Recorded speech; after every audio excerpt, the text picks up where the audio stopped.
Coming up in today's video, we have a reserve list market watch update, as well as a few tidbits that you should know about.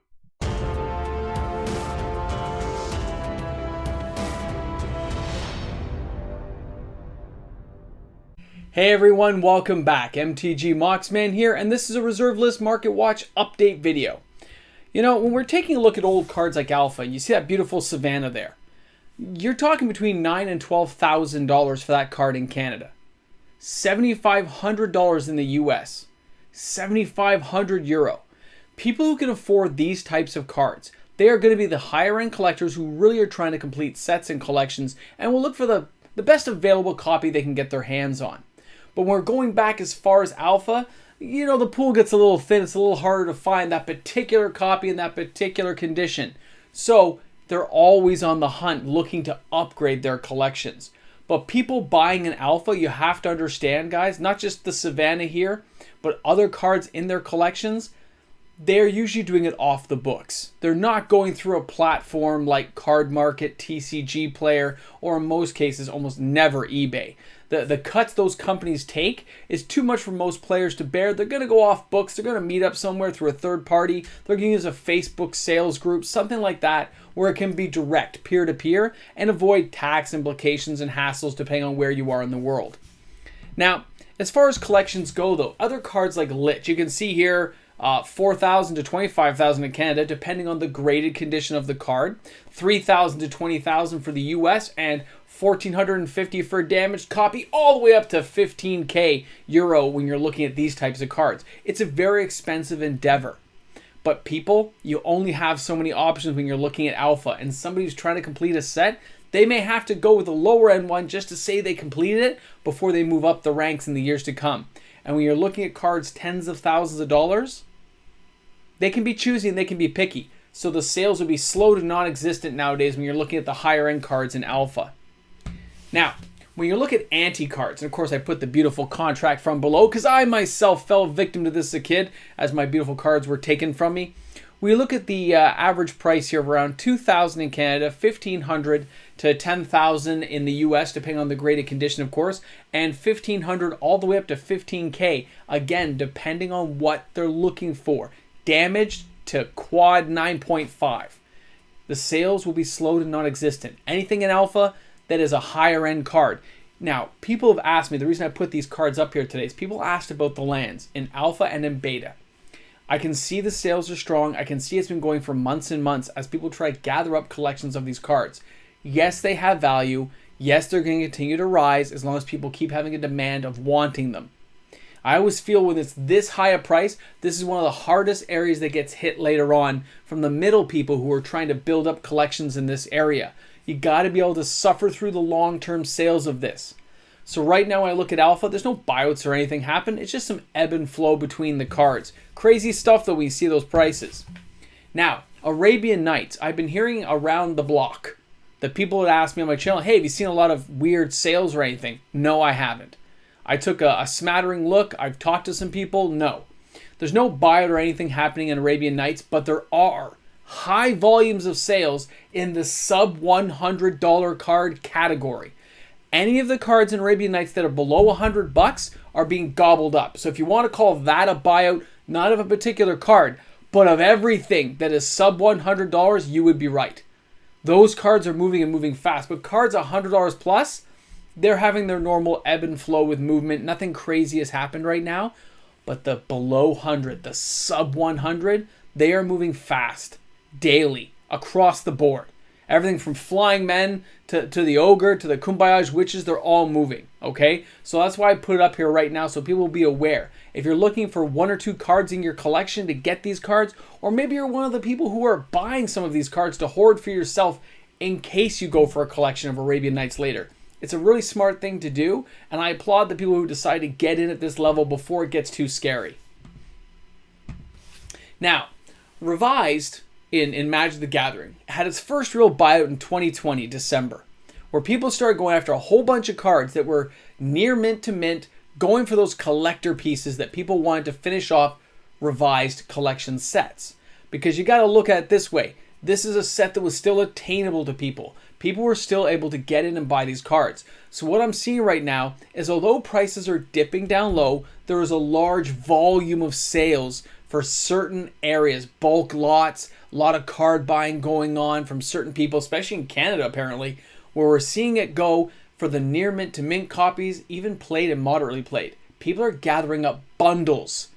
But remember, Revised had a massive print run, guys. So unless somebody's doing some kind of reorg or putting something together, I'm not sure why this many are selling, other than the mint to near mint copies, who might be people building up a bulk supply in case they decide to sell some later when the next buyouts happen. It would make sense, right? But the sales are dipping, right? The prices are coming down a bit, but the cards in volume are selling. Now, when I look at the reserve list and I look at the cards going on in the secondary market, I always take a look at dual lands.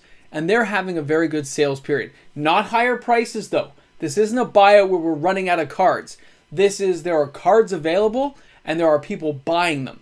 But I'm seeing new cards hit the market at about the same rate. So it's a nice kind of back and forth right now with buyers and sellers, with no prices going up or down. They're all kind of staying around that realm, depending, of course, on damaged versus near mint, right? Of course, that kind of category change. But generally speaking, the prices are staying right where I expect them to right now. So way to go. We have a healthy secondary market right now happening in the reserve list. Now, Portal 3 Kingdoms I added on here. You guys know I hit up a couple stores here in Toronto. 401 Games had them really cheap. So I grabbed a whole bunch of English ones. They were duplicates and stuff, but I didn't care. I wanted to have some for the channel after I did my research and saw how much some of these cards are worth. Portal 3 Kingdoms, again, English copies have very high volume sales online right now. It's across the board for English copies. So if you're a person who's trying to get some Portals, it is pretty expensive right now. You might want to see if it calms down. Or if you have the money to spare, sure, dive in and see how you do. But remember, Portals was a very limited set in 1999. It's not coming back anytime soon. They can reprint it, they can remaster it, but the originals always fetch that certain premium. You know what I'm saying? So way to go, Portals 3 Kingdom, high volume sales. Now, when we're looking at some of these cards, I want to point out that the revised buyout that happened, there are reserve list cards there, such as Brain Geyser, Dual Lands. You look at Brain Geyser, it reached as high as $90 during the buyout. It has settled all the way down to $40. Now, $40 Canadian, $28 in the US, 24 euro. But the sales have stayed steady. Although it's dipped down, the sales are still churning along for a lot of these type of reserve list cards. The Forks, the Fast Bonds, the Brain Geysers, they're all still kind of being sold, as well, of course, as the Dual Lands. So reserve list stuff is being hoarded and sold and bought and added to collections and used in decks. I'm surprised to see how steady the sales are at this point. But nothing here is like high or low. It's just dipped down a little bit and some people are picking up, so it's very nice. Now, when we look at Fallen Empires, the poor man's reserve list cards. I know. But guys, girls, ladies, gentlemen, let's understand. These cards, like I'm showing you River Merfolk, at $5, it used to be 20 cents. $2.50 in the US.